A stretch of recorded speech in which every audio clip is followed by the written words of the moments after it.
Nega hali ham foydaga chiqa olmayapsiz? Bu xatolikni men ham boshida qilganman. Muammo sizni strategiyangiz ishlamayotganligida emas.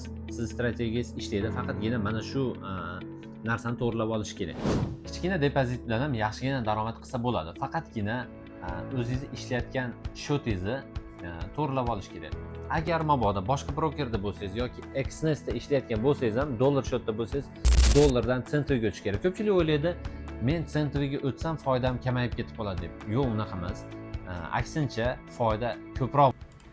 Telegramdagi postni tagiga bossak, link bor ro'yxatga o'tish uchun degan. Shuni ustiga bosadigan bo'lsak, Exnestning sayti chiqib keladi. Bu joydan kirish qilasiz. Agar o'zingizda login parollaringiz bo'lsa, oldin ro'yxatga o'tgan bo'lsangiz, prosta kirish qilasiz. Agar boshqa brokerdan o'tayotgan bo'lsangiz, hisob yaratishga o'tasiz. Bu joydan yangi hisob yaratasiz. O'zingizning email adresingizni va parol kiritasiz. Qani davom etamiz. Agar email yangi ochish kerak bo'lsa, lichkaga yozsanglar, qanday qilib ochishni oson yo'lini sizlarga tushuntirib beraman. Endi email kiritdik, parol kiritildi, yangi ochayotganlarga tegishli bu ixtiyor hamkor kodi bor. Buni ham pastda Telegramda bor. Uni kiritib ketsak ham bo'ladi, ixtiyoriy. Qilsak yaxshi, qilmasak zarari yo'q. Qilib ketganinglarni maslahat beraman. Kenginiz.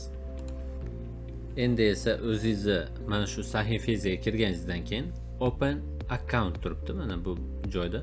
Shuni ustiga bosamiz.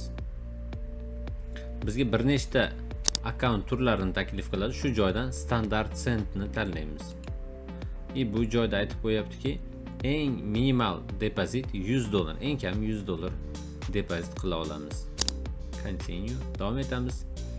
Birinchi deginga tegmaymiz. Bu joyga nom berib qo'ysangiz bo'ladi. MetaTrader'da ichiga kirganingizda ko'rinib turadi-yu. Shu. Endi hamma o'zi biladi nima deb yozishdi. Kimdir ism familiyasini yozib qo'yadi.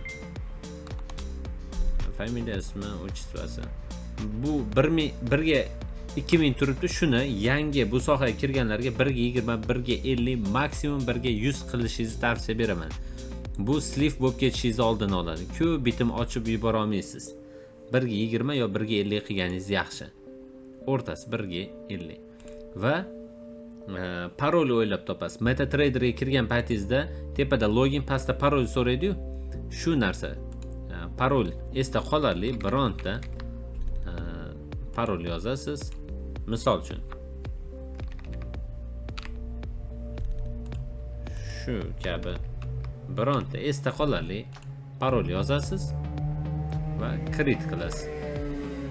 Tradingga kirib hali ham notebook xarid qilmagan bo'lsangiz, bizda aynan traderlarga mos notebooklar turi juda ham ko'p. Ichida investing.com, TradingView, MetaTrader hamma eng kerakli dasturlar o'rnatilgan va mana bunaqalari ham bor. Vobshe ishlatib maza qiladigan planshetni rejimi bor.